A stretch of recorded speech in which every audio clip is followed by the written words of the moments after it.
what's right for the people, as we talk about. It's pretty simple. Treat people the way you want to be treated, and you can be successful at it. Absolutely. It's the basic golden rule, right? The foundation The of old pretty golden much rule. I bet you all teach that a ethics. lot in the ethics class. Yeah, absolutely. Well, I see that in the way that you shifted the agency and the power from Wall Street to Main Street, essentially. How about right? me, probably. That was me, I think. I apologize. Sorry about that. I'm Certainly kinda hurts new to my this. ears too. I apologize. But you also, moved the power from the East Coast to the West Coast, and that you did at considerable risk because the technology you were relying on was exactly not proven Kim, yet. Technology, there were a lot of reasons why the West Coast was particularly great for us. First of all, we didn't have the old Wall Street traditions, which they had for many, many hundreds of years. We didn't have that. We had longer hours because the stock market closed out here in the West Coast about 1 o'clock in the afternoon. So we had all afternoon. Back then it was a very paper-based business. It was horrible. Stacks of paper all over the place. No computers, very few anyway. It was just the beginning of the computer age, essentially, and way before the internet. So that was beneficial. But the other thing that was really key to us was our adoption of technology very early. So I had many friends that were in the technology business, little businesses just beginning, but introduced ideas to me, and I got comfortable by adopting some of their technological solutions as such, made us much more efficient than old Wall Street, and so we could charge less and cheaper rates along the way. So that was really important. But that was pretty disruptive at the time, wasn't it? We were not considered, in fact, I remember joining a stock exchange and the ethics committee, you love this one, the ethics committee thought maybe we're doing something unethical by charging lesser rates. I couldn't quite understand it. I still don't understand it. But you might bring that subject up sometime in the classroom. It's not a bad subject, thank you. Yeah, well, people are often suspicious of a counterintuitive move like what you made, because it's new. But I mean, you were way ahead of Silicon Valley with the whole disruption mentality. Yeah, Definitely. we enjoyed that for sure, the Yeah. great technological solutions to so many things. Wonderful. Do you mind if we talk a little about your personal life? I've been reading the autobiography of St. Ignatius, the founder of the Society of Jesus, who founded our university.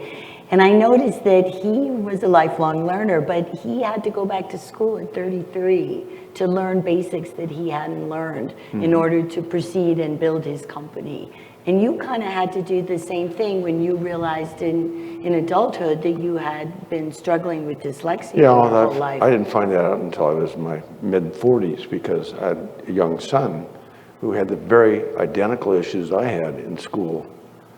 I was 40, but they didn't have a word for that back when I was a kid. Right. There was no science around learning differences or dyslexia, all of those kinds of issues that kids do have, and it turns out 1 in 5 kids has some issue related to that. Yeah. So anyway, medical science has moved ahead, and there's now a lot of help for kids who have that issue. Yeah, and you've done quite a lot for the community in that regard. Well, that's one way that Helen and I have tried to pay back our success with trying to do centers that are centered for kids, actually families that have kids with learning issues. Absolutely. So they wouldn't have to reinvent the wheel. There are all kinds of techniques that kids can employ to, have a normal academic life. Right. I was with a friend of mine who is in the mayor's office on disability. She's a director there, and she said you're a hero in the disability community for all you've done to address dyslexia. Tell her thank you. And a lot of her clients in the city have benefited from your program. Yeah, so thank you. She wanted me to pass along her thanks. Well, thank you very much. Yeah, absolutely. I was fascinated too by the way you described the phenomena of living with dyslexia and the journey you made towards learning, because you described it as going from word retrieval to understanding. Right. Can you explain that a little more, and also the ways you adapted along the way? I mean, it's quite extraordinary how you accomplished so much with all these workarounds. Well, basically for probably 85% of people who sort of identify with dyslexia is the decoding. Now, when you look at that page there, you're looking at her, that's her notes. Yeah. It's all in code. It could be, that's English, it could be Chinese, it could be Japanese, it could be German, but it's all in code. So what happens in the brain is, in view of many people, and that's not my finding, but the fact that people, when you go through, they see code, then it has to be converted to sound in the brain. And sound then comes to meaning. And you reverse the process when you're writing. You've got to write down a word, and you have to first say, I am going, I'm sounding out right, to someplace. It's the reverse process goes on. So there's a little mechanism in the brain that for some of us, it doesn't work quite as well as for others.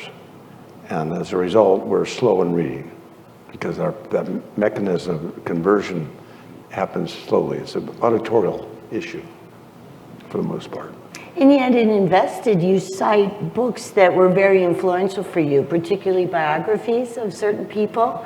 Could you talk more about that and how they shaped your vision?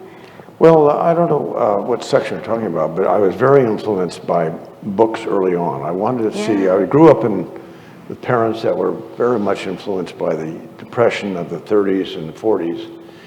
And I didn't want to I wanted to be financially successful. I didn't like having limitations. I'm sorry, I'm just moving around here too much. I'll be still. No reason. Yeah. If I don't move, I'm okay. I get animated about this stuff at times. So reading the biographies, I found out early on, I was probably 12 or 13, that people, the successful people, a lot of them came out of the financial world. Mm-hmm. I said, maybe that's what I want to be when I grow up. So I studied that a little bit, and then I got engaged, or not engaged, I learned about the stock market a little bit when I was 13 or 14. My dad showed me stock prices moving up and down, how that all happened, how that worked. That was intriguing. I thought, man, I can figure that out. Maybe I can make money at that too, as a 14-year-old. So all the way through, then I went on, got into Stanford, not because I was a brilliant student, but because of my golf. They hate to hear me say that. The academics said, oh no, you couldn't have. I had actually I had good grades in high school. I had good grades in high school. I always made friends with the teacher, and they always said, Chuck really tries hard. So they always gave me the benefit of the doubt. So that's a good thing to employ if you have children that are having difficulty. Make sure you get to know your professor or teacher really well. Absolutely. And then at the time, I was then 17 or 18, I played really good golf. And the coach of the Stanford team recognized my skill level at that point in time. It isn't true today, but anyway, at that time, when I was 17, he thought that maybe I should be recruited to go to Stanford on their golf team, because Stanford was always pretty noted for their golf. And so the combination of things. So I always believed that I got into Stanford because of my golf game. Not my SATs, not my grade point average, but my golf. Again, it's a sign of ingenuity to find your way to where you want to go. Right. So I'm glad it worked for you. Yeah. And yet, you also had a humble posture that you kind of assumed throughout the course of your career too, that you describe. In part, you attribute it to your mother and the ways in which she helped you overcome your shyness. Well, I don't know. I think humility is something that's really pretty attractive for young people, or anybody for that matter.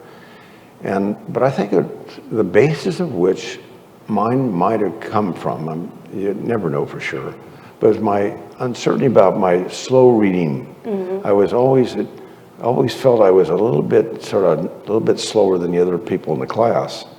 And I thought it sort of creates a sense of humility that you're really not as great as you think you are. Right. You know, we all like to think we're better. Mm-hmm. And that really confirmed to me that I wasn't as good or smart as some other people. And so it helped me much later in life, particularly in business, when I understood that. So I always wanted to surround myself with really smart people, in business particularly, and create sort of a team effort thing. I was good in the overall picture of things, but other people were better in HR or technology or finance or whatever it might be. Maybe I was just a good generalist. I know a lot of everything, but not anything in particular. Obviously, you've been successful with that strategy, right? And yet again, humility is a counterintuitive posture for a CEO. And the fact that you assumed that and even kind of built a marketing strategy around it, right? Talk to Chuck, and you were the face of your company. All of that exposes you in a very human and vulnerable kind of way. Well, it certainly has. You know, when I told my wife I was going to do this ad called Talk to Chuck, she thought, are you what kind of, I'm sorry, I lean back. I'm in a straight chair here. What kind of an egomaniac am I? Putting my name out there like, are you kidding me? What are our friends going to say? It did work.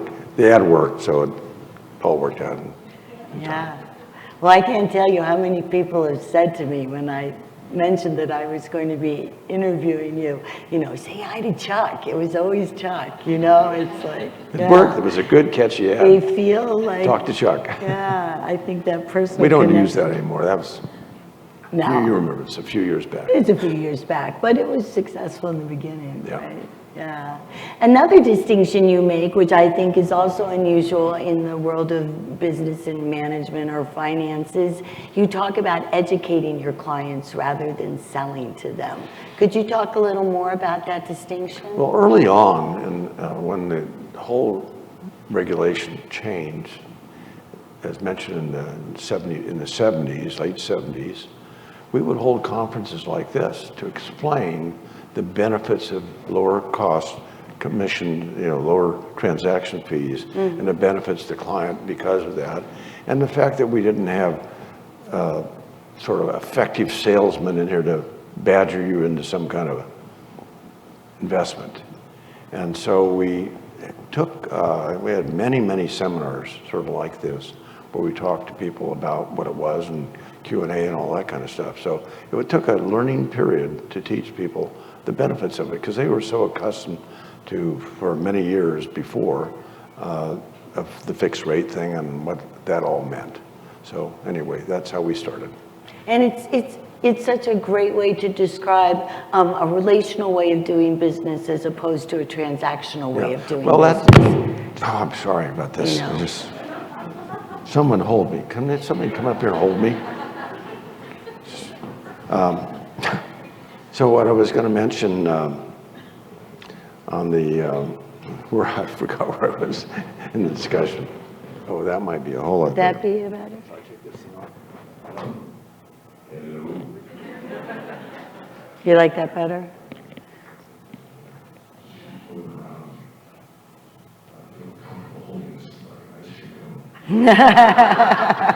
Oh man, you're gonna lose me with that.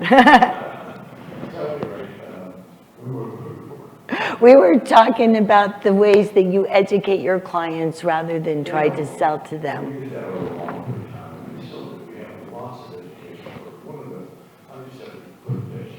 Financial literacy is at probably the bottom of the list now. There are so many schools, university has courses in how to go about investing. But we've done a lot of work with Boys and Girls Club over many years, trying to introduce the kids about financial literacy and things like that, checkbook, borrowing, credit cards, all those kinds of things. Most kids just don't get any introduction to that in any schooling. So they arrive out of school, out of college or whatever, start making a little bit of money, but they make bad choices at the beginning because they don't understand them. And so some unethical people approach them too. They get caught in trouble. They get too much student debt. That's really a horrible issue today. So financial literacy is something, if you haven't taken a course in it, I would sign up at the next semester. Well, and you were involved in financial literacy programs at a pretty high governmental level when President Bush appointed you to a task force. Do you want to describe that for our... Well, that was was right after the crash, 2008, 2009, And President Bush was a friend of ours and a friend of mine, and he thought it would be a great idea to start a commission as such on financial literacy, and he appointed me the chairman of that first commission as such. And but what we identified, really, we just to find out the depth of the problem was so many people really had the minimal understanding of financial consequences of the things they were doing.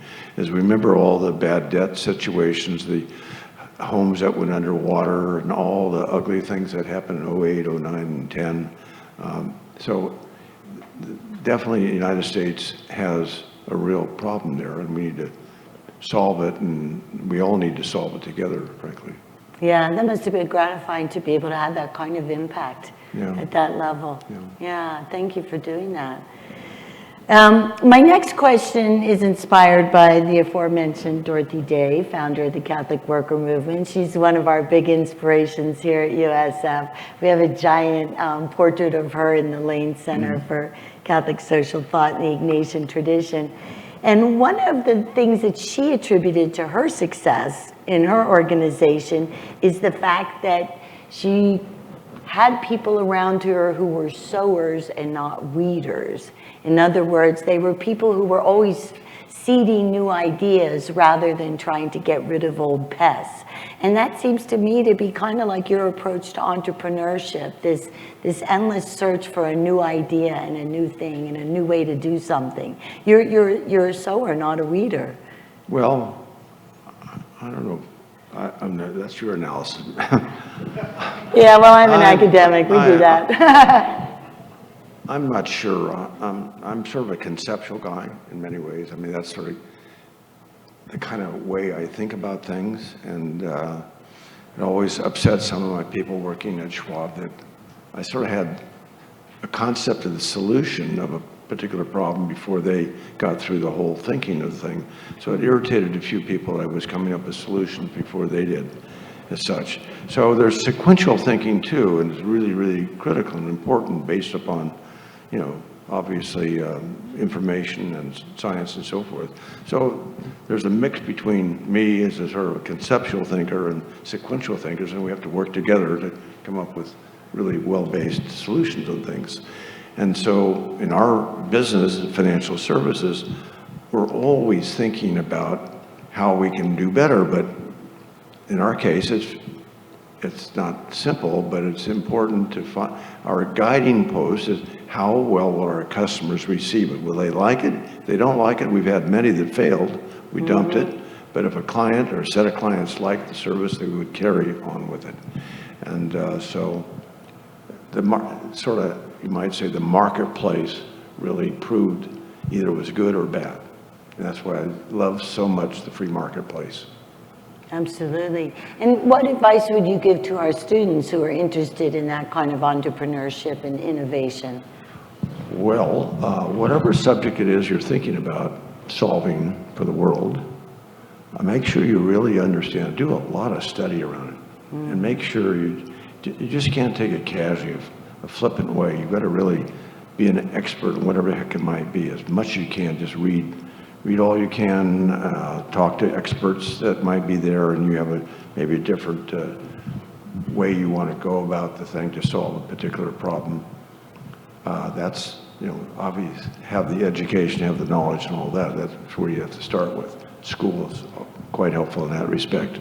Then from there, obviously, in our system, you have to line up money.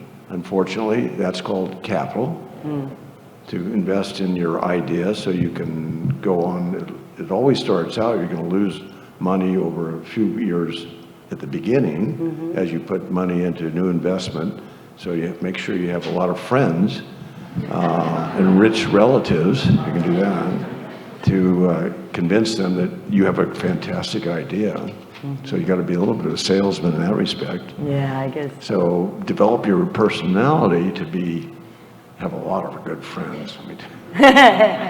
Well, you also mentioned the importance of being able to tell a good story as part of your success, and I appreciate that as a teacher of literature. I don't think I ever said that.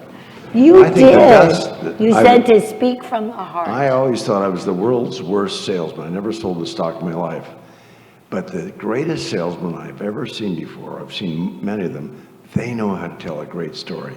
That thing, as I said there, it's going to go to the moon. You better hop on right now. Right. We're going to make a lot of money together, aren't we? Right. Well, and that's another thing you attribute to your mother, right? That she helped you to... She did have a good personality. My dad was sort of a Germanic, a little rough and ready at times. He was a lawyer too. Yeah. So he laws, restrictions and things like that. But she taught you to speak from the heart. Yeah, exactly. Yeah, exactly. Oh, he's a smart guy. He went to Hastings Law School. In fact, our family goes back, way back to the late 1800s here in San Francisco. Wow. It's hard to believe it. Started looking at all this, the background. So truly, I'm a San Francisco person, although I was born in Sacramento. That's amazing. You were also always working in your book, even when you're in school, you're constantly working. And I think this is relevant to our students, especially the ones here tonight. They're getting an MBA at night while they work all day. It's quite extraordinary. Some of them are also getting dental degrees and dual degrees. But you said, seeing what was out there, how other people found themselves trapped by their jobs with little hope of escaping, helped me to get through school. Could you explain that a little more? Well, I had the opportunity, and I think many of you in the room probably have done this, but every summer I had very important jobs. One year I worked on a railroad. In fact, I worked for 2 railroads. I met people, this was in the recession of 1957, people that were really mature people working on the rail. What happened? How come you're here? One guy was a music teacher. How come he had to make ends meet somehow? And I thought, and I met other people, similar educated backgrounds and such, and they were working in the railroad with Switchman. I was all of 19, I guess. How did this happen? Right. So it gave me a lot of incentives, but I really learned how to deal with older people. I think and I also gave me inspiration to work really hard, so I didn't have to end up working the railroad all my life. So those experiences happened. I had other things. I worked in the oil fields another summer. I worked in the bank one summer. These were really important learning jobs along the way. I had one really failed summer. I sold life insurance. I didn't sell a policy. I was the worst salesman because I hated the product. So finally I resigned from the place and went on and did some other things, but that was a real learning experience. So you have to learn some of the negatives too, are really, really important, not just the positives.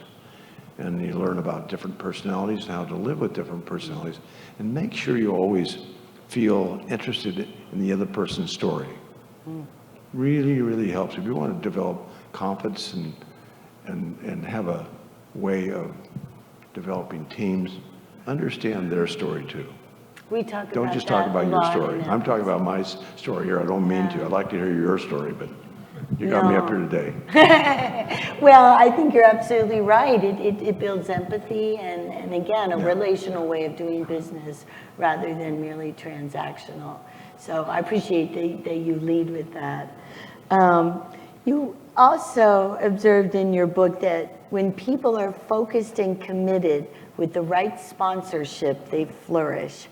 And this is what we here at a Jesuit institution call cura personalis, seeing the whole person before you and recognizing the context and all the implications of what we do in the world. Could you talk a little more about how you created those conditions for your employees to flourish? Well, you say it a little bit different than I would say it. I would say really at the most fundamental level, make sure the company you're working with, working for, or starting or whatever, has a real purpose. It's a purposeful company. Something that really, in the end, really makes a contribution as it can to society. And I tell you, when people work for Schwab, we started with 4 people, and now we have about 20,000 people who work with our company, work at our company. And I think you travel to any of our branches, any place in the United States, they would all feel that they have the same values as any other office, that they really are in business to help people, but they think every day they are helping people do a better job with their investments. Meaning they may be starting investing, they may be young, they may be older, living off their investments as such, but that they really feel that they're not selling people bad things. They're feeling like every day they come to work, they're doing good things for people. That really gets people jazzed, let me tell you. And I've met a lot of people working for companies that just don't have that kind of purpose. I would hate to work there. Yeah. So if I were to advise some young person, make sure you really understand what you're doing and what you're doing for society. Absolutely. Well, and I think it ties back to your vast work experience. You know, you have an understanding of the dignity of labor and of the laborer and the person. And we appreciate that you lift up the human person with that kind of dignity, because that doesn't always happen. Maybe that's my father's, his biggest contribution to me, make sure you do things ethically. Otherwise you go to jail. Right? Well, I think one of the reasons why you stay on an ethical track is because you are willing to admit when something doesn't work or when you've made a mistake. You know, I would just one other thing I'm passing, since we're here in this setting. I went to my first 6 years of school was at the Holy Rosary Academy in Woodland, California. I had these great nuns that were my basic teachers. They taught me, yes, religion and all the other things, but certain values, certain really moral values that have stuck with me ever since. My parents reinforced that for sure, but I think the early religious training I had probably helped me a lot. In fact, I even thought, you know, maybe every 13-year-old thinks about that, I was going to go into priesthood. Fortunately, I made a different decision. I didn't do that. But I think that early training, early religious training, really gave me some really solid principles. So I know you all probably get introduced sometimes to a class in ethics and religion. Yeah, but we're seeing more and more people having difficulty owning up to their mistakes or their failures. Whereas, you know, the way you describe it, explain the situation, accept responsibility, move on. You know, how can we promote this in our corporate cultures? This kind of transparency and willingness to own our mistakes. You know, well, it's you know, business got more and more complicated, but I think it starts. Certainly it starts at the top of any organization. It has to be, you know, ethics are really crucially important, and maybe we need more ethical classes in college and graduate school. I know Santa Clara has a course in that. A friend of mine actually built the center down there, and I spoke at his group one time a few years back. And I'm so happy to see that you are teaching that here at the USF. But I think more schools should have this and instill us in the responsibility we have as responsible American citizens, that we've got to treat each other as ethically as possible. And what does that mean? What does that mean? What does that mean to you? Well, I think it falls back on some of the great principles that, you know, the 10 Commandments and so on and so forth. Start from there. Yeah. Pretty good starting point. Absolutely. Yeah. Well, one of the things I'm most interested in, because honestly, reading your book, I was kind of exhausted by the end. I'm like, how did he do it all, you know? And you have this kind of relentless drive. You say the work, the innovation is never done. There's always a new idea, another convention to challenge, a million ways to make investing better. We just need to do it. How do you sustain that kind of energy and enthusiasm and curiosity and creativity and commitment? I'm going to maybe hope this is not too political, but I think what we have, the foundation that you all live under, is free enterprise. It is something that is so unbelievable in what it's created for the world in terms of improvement of the human status as such. You look around in time, in my lifetime, what's been created is pretty fantastic. And I love some writers, it's not my original opinion, but the word capitalism comes from the word caput.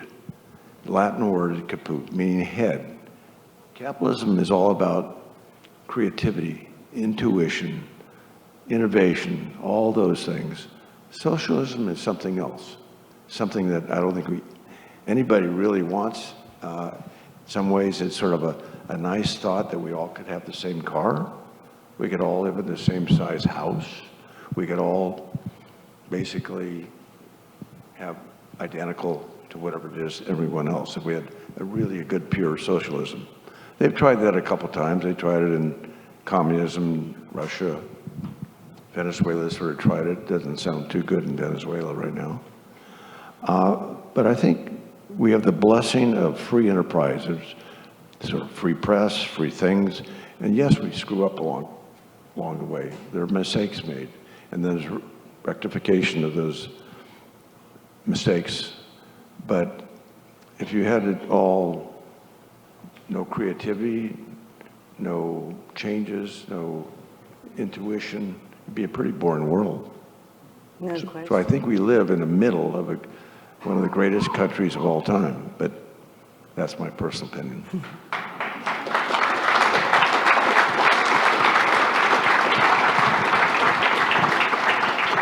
Thank you.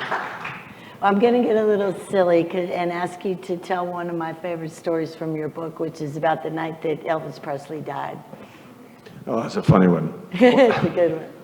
Well, along the way, we were wanted to create, many of you don't probably understand, early on there was a thing called 800 numbers. You could call the 800 number free. You know, if you wanted to rent a car, I think the rent-a-cars still have those numbers. And so way back when, we had people could call us free using the 800 number. Well, in order to get it cheaper, we had to go interstate. So it meant that we had to have an office in Reno. So the call from LA would go to Reno and then to San Francisco. That was an interstate call. So it was a cheaper, that's the way the communication system worked then. Right. Nevada, since we didn't have many clients there, we had very few intrastate calls. Most of them were all, so any other state other than Nevada, call would come here, so it was a cheaper form. So we bought this little telephone company, not telephone company, but a call center in Reno. But during the day, we did the stock market stuff, and we were open 8 hours a day or 10 hours a day at the time. At night, in order to really make our costs come down, we took other people. We took record companies. You could hear that record, you could call 800 number and buy the album. And we had different people taking those orders. We also had Fredericksville, Hollywood. That was interesting. At night. But what you're talking about, the one night, the day that Elvis Presley died, the lines were just completely jammed day and night for a couple of days. Everybody wanted to have Elvis, his recordings. Mm-hmm. And so it shut off our ability to handle stock market business, all those things. It was really a mess for us. But we sold a lot of records for other people. You were lonesome that night, I guess. In your book, and I guess in your business philosophy, you describe growth and opportunity as two sides of the same coin. Could you explain that for our audience, what you mean by that? Opportunity. Growth and opportunity as two sides of the same coin. Well, I don't know. Maybe I misspoke on the thing. But, as we all know, and of course I'm a growth junkie, companies are really the only really great place you can go to increase your wealth in an easy way, frankly. You're buying into companies that grow every year. And a lot of people don't quite understand what growth is. And I'm talking about growth that would be a compounded growth, not a linear, 10% every year, not 10% every year, but if you go 10, a lot of you know the rule of 72 that sort of explains some of the things about compounded growth. But companies are made to grow. They're built to grow. I've been on 5 S&P 500 boards of directors, and no management has ever come in and said, we don't have a plan for next year to grow. You change the management in a real hurry. But every company is sort of built to grow, and some fail because they have bad products or somebody innovates ahead of them and takes them out of their business. But growth obviously creates the opportunity for everybody. It creates, in our company, growing the company at Schwab. If you start out a young person in our company, the next jobs start to grow and create new opportunities for them. It creates opportunity of growth to people who own our stock price, or our stock. Growth is, sort of the generator of so many opportunities for people. Mm-hmm. And so I've always thought that that's my biggest role at Schwab, is to make sure I keep a sort of a torch under the idea about growing. We need to grow the company, come up with better services, simpler services, cheaper services, things that will solve people's problems. And so we have a good team of people that are always focused on that. That's terrific. Yeah, and we're doing the same thing in education, trying to be responsive to the new learning environment. Right. And the new content and new ways of acquiring content. And yeah, you'll have to grow in order to keep doing your job, essentially, right? Yeah, now I'm selling books, so. That's a noble thing to do, I think. You also talk about your secret sauce. Do you want to explain that, or are you going to keep it quiet like Colonel Sanders? How did you hear about my secret sauce? Are you talking about my recipes or my... For building a company, you said there's a secret sauce. Well, I think we've sort of touched on it, actually. It's really trying to instill in people, a purpose in their job, why they're there, why they're working there, and making sure their focus always is on making the client happy, mm-hmm. Satisfying the client needs first and foremost. Yeah. That's the second job, third job, and fourth job. Those are always the letter of responsibility and also priority. So that's basically it, I would say, is making sure the purpose of your company is very clear and trying to fulfill that every day. And that's certainly my role. Absolutely. And again, it's good lesson for life too. I think so. Right? Absolutely. So one of my students wanted me to ask you what moral hazards you see out there for companies today. Moral hazards? Moral hazards. Or what ones did you deal with as you were coming up? Well, there's a lot of immorality out there. I know that. So it's speaking the truth, all those things. I mean, with mass communication now, and this word called fake news, I mean, it's all around us. People are creating different kinds of scams and such on the internet, or mm-hmm. calls coming in. In fact, I've had 5 calls a day on somebody calling me with some kind of a scam. I mean, you probably get them. We all get them. What a waste of time. I mean, I guess in some cases, some people have made some money, some fraudulent kind of money, but that's a real problem. But possibly that there's some new innovation coming about. Maybe it's going to be link chain technology that increases our ability to have privacy on our transactional matters, or our privacy matters, or Facebook matters, or those kinds of things. I don't know if that's going to be a solution for our privacy issues. But I think innovation will eventually help and take care of it. That's why I'm very optimistic, and some people down in Silicon Valley are probably working on that very subject now. And hopefully they'll come up with a solution this week. Let's hope so. Yeah, I don't think it's that, maybe a little too soon. Yeah, we got to work on the fires for now, I think. That's the solution we need. Well, I think we're just about done with our conversation. What we're going to do now is move into questions from students. That'd be fun. That'd be great. Yeah, and we also have one from a parent alumni. There's a comment she would like to share with you. Okay. So can we thank Mr. Schwab? Yeah, thank you very much.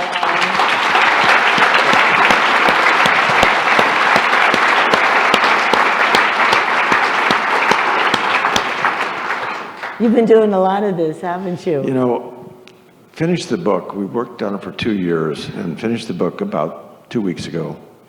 Wow. And I have been in New York a couple times and Chicago. I'm going there tomorrow. LA. I'm actually having sort of fun. I like talking about our story. So I've got a lot of energy around it. And you think I'd be completely asleep by now. So I got home late last night, but it's actually been fun. Great. Well, we're grateful you came to spend time with us. Shall we watch the videos? Good evening, Mr. Schwab. My name is Jared T. Ross, and I'm a sophomore here studying entrepreneurship and innovation. What is a common piece of financial advice given to young people that should not be followed? Should not be followed. Oh boy, the list is long. I think things like being impatient, emotional about investing. Stock market, like any other market, commodity market, interest rate market, stock market, real estate market, do have very defined ups and downs. You just don't know when they're going to go up or when they go down. That's the only problem. It happens sometimes in patterns you see them, but sometimes it's not easy to see these patterns. But usually when things are going up, people get euphoric, get happy, and all that kind of stuff. They're making money. And then what happens, eventually the market turns down. And then they get pretty depressed. And usually what happens, the reaction, and when the down market comes, people have the urge to sell and get out of the market. But the only way you really make money in the market is thinking long term. And so the impatience allows you to get out, which is just the wrong thing to do. And so I think being impatient investing is absolutely something that really leads to failure. So you have to be thinking in terms of 4 years, 5 years, 10 years, 15 years, and so forth, if you're going to be an investor. And just find good companies, great companies, who have a record of growing every year, or sometimes they might go sideways a year, but give them a chance and ride them out. And of course, the easiest way to do this is to have a whole diversified set, or the other way, just reverse the thing. Become focused only in one company. Don't have any diversification. That's a nice way to lose money.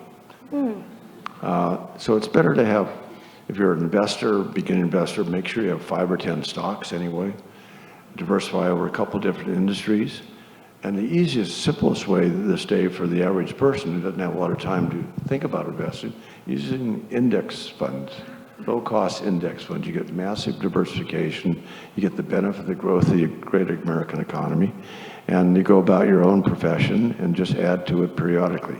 Make sure you add to it periodically. Now, the negative of that would be, wait until the market is so high, just put your money in. It's probably okay too, but make sure you do it periodically, every year at the same time, and you do really well. So that's a different question. Thank you. Hope I answered for you. We have another one now. Hello, Mr. Schwab. My name is Matilda Tavares, and I'm pursuing a doctorate in international and multicultural education. My question is about corporate responsibility. How do you define it? How does your company practice it? And do you believe all corporations should have corporate responsibility initiatives? Well, corporate responsibility is absolutely essential. And in our case, we try to practice what we preach. And so we have a lot of efforts going into non-for-profit things. We do, starting from me to our board and so forth. We try to help out in different communities where we have branches. We try to help non-for-profit entities there. We try to have ethical business. We talked about earlier in the program. We try to make sure our products, every one of our products stands on its 2 feet, and anybody looking at it say, that is an ethical product. That's a real thing. I can really believe in that.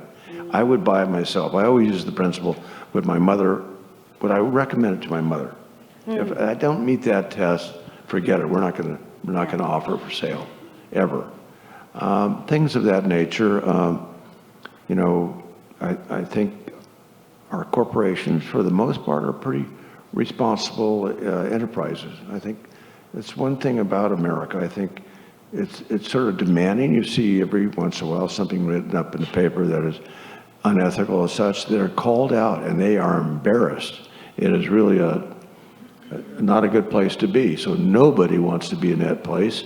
And sometimes it does happen by unlucky things that might have happened. So at any rate, I think for the most part, our companies, and including ourselves, I think we're quite responsible. And we keep growing, and certainly it's an ever-changing environment for sure. And there'll probably be more demands on us in the future. That's okay. Yeah, well, we've noticed that it's become more of an intentional way of describing how people do business. And, you know, apropos of your saying we need to teach more ethics, one of the courses we taught at USF last spring, which Father Paul co-taught with me, was on corporate social responsibility.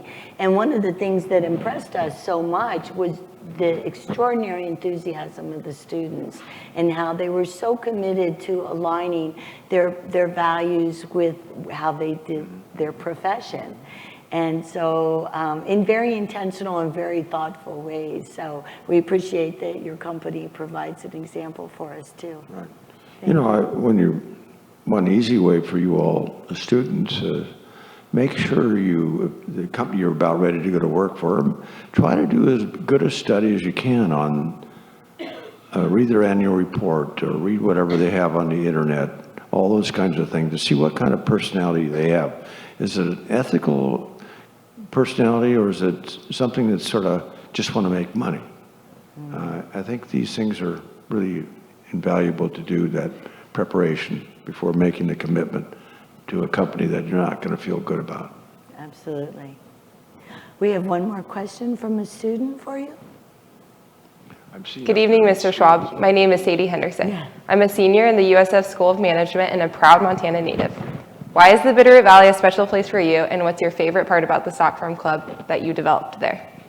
Man, you are a lucky lady to come from Montana. I love going up there. I love going up there, particularly in summers when the weather is really wonderful, but the sort of the mountain beauty, the snow-capped mountains that we see, I love to fly fish. Going down the Bitterroot Valley in the Bitterroot River is one of my favorite things to do in life. And I also love playing golf up there among the sapphires and the Bitterroot Mountains. It's pretty wonderful. And there's a lot of good friends up there. So I love seeing my friends, doing all the activities I just talked about. Sounds spectacular. You all should try Montana sometime. Is that an invitation? No. Yeah, that's an invitation, sure. Okay. Our final comment is from a parent who's also a USF alum. Hello, Mr. Schwab. My name is Roberta Whitty, and I am thrilled to have the opportunity to personally thank you for supporting students who learn differently. My son is dyslexic, and I utilized one of your dyslexia resource centers in the Bay Area many years ago to find information to support him.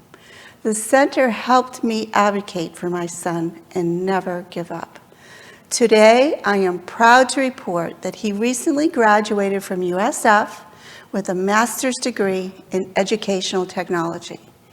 Thank you for all you do to help individuals with learning differences thrive. Thank you so much, and my wife's here too.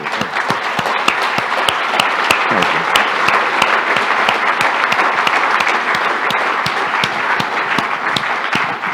Well, these kids are, I tell you, these kids that have learning differences, they generally work really hard. They have to work really hard, extra hard, to achieve the same thing that maybe somebody's more gifted. But anyway, it's all possible. They can make their dreams happen with just that little extra work. Yes, and the little extra help. Thank you very much. Well, our final question for tonight is shaped around our USF slogan, which is change the world from here. And so what advice do you have for our students in how they can go about changing the world? How do they turn their passions into career success and life success? Boy, that's a small order. Change the world. No one's ever asked me about changing the world. Changing the world from here. Well, I think certainly the dedication to the values that we all aspire to have, you know, the ethical thing we talk about, the confidence, the trust we have in our organizations, all those things are based upon, you know, the human quest to just do the best we can do in our personal lives. And, you know, it takes work, it takes consistency, it takes persistency, all of those great things. And I think USF probably spends a lot of time on trying to focus on kids who have those aspirations, but they need to be reinforced along the way. And that's what's so fantastic about, you know, schools of higher education like USF. They instill that in these kids, and they just reinforce it all the time. And hopefully they graduate from here, they're going to change the world for the better. Thank you so much. It was a lovely conversation. Very good. Thank you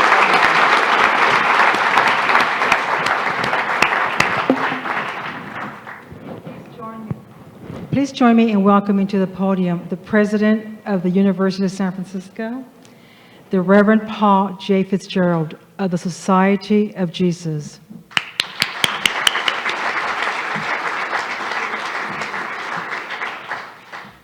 Thank you so much, Victoria. And thank you, Mr. Schwab. The sisters did an excellent job of giving you that solid foundation. And you've built, you know, not just a great company and not just a great life, but a great example to our students, staff, faculty, alumni who are here. And just everything you talked about tonight is so in line with our educational project. So thank you so much. I love how you talk about the golden rule, you know, treating others as you would like to be treated as a corporate business strategy, as well as kind of this origin story of your company. We're here in San Francisco, and, you know, we're at the center of this tech disruption, and it's good to see an example of disruption which is creative, benevolent, humane, and fruitful. So thank you for that. Our faculty kind of lean into the lives of our students and care for them deeply, and our students thrive. And that sounds like how you've trained your employees to work with your clients, not just to have a transaction, but to care for them. There's a fellow, Chris Lowney, who wrote this great book called Heroic Leadership, and he took the principles of St. Ignatius, founder of the Jesuits, and turned it into, you know, how corporate leaders can work really well. And he included the principle of the leader who loves his employees, his customers, his vendors, his neighbors. And, you know, love as a corporate principle is actually possible. I love your humility, humility from the Latin humus, the earth. So the humble person stands barefoot on the ground with nothing between him and the rest of God's beautiful creation. And you model that. You are grounded. You are that great conceptual thinking versus sequential thinking. Thank you for describing how my brain works. I kind of see the picture and talk about it, and then everyone says, like, Paul, how do we get from here to there? I say, well, that's your job. I just kind of... But the University of San Francisco, like Charles Schwab's company, is built on a vision and driven by a purpose. And not only do you have a great success, but also people, you know, live lives of meaning and purpose working for that project. And that's what we want for all of our students in whatever industry. And so your advice to them is very, very well taken, and I hope we'll lead them in the right direction. Socrates said that ethics is not just one thing among others, but ethics is how we live our whole life.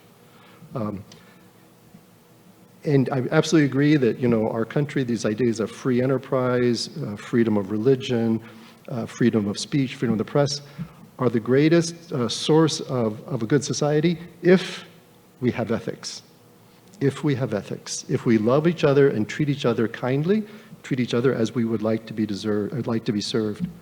So I want to thank you for graciously giving us your time this evening. I want to thank your wife, Helen.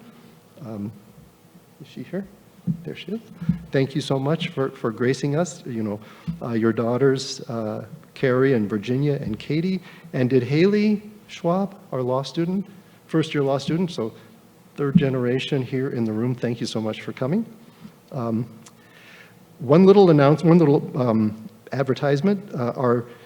As you know, we've split the Silk Speaker Series into 2 tracks. One with kind of the global thought leaders, as we have this evening, and another with Nobel laureates in economics.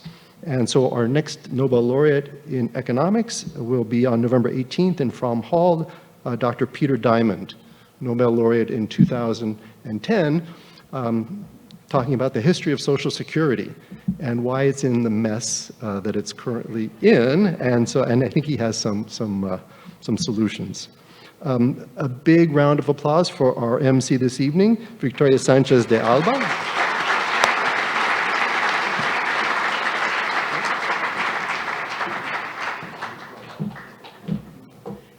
We kindly ask that everyone please remain seated. What a wonderful evening and inspiration, right? One more round of applause for Charles Schwab.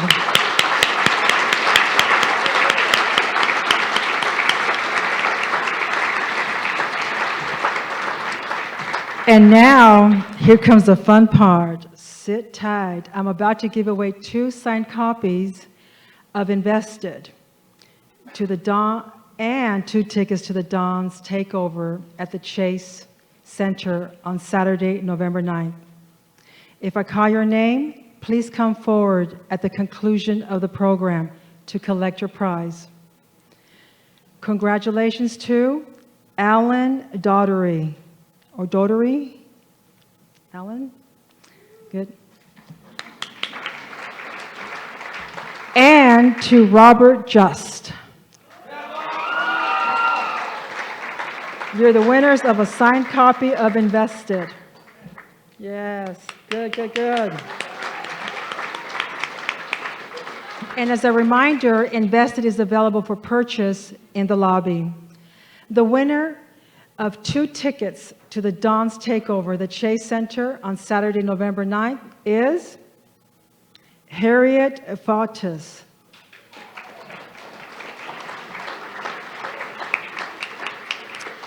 Thank you all for coming. This concludes the Silk Speaker Series at USF. Will be back in the spring with more inspiring thought leaders. Stay tuned. Good night, everyone. Buenas noches a todos.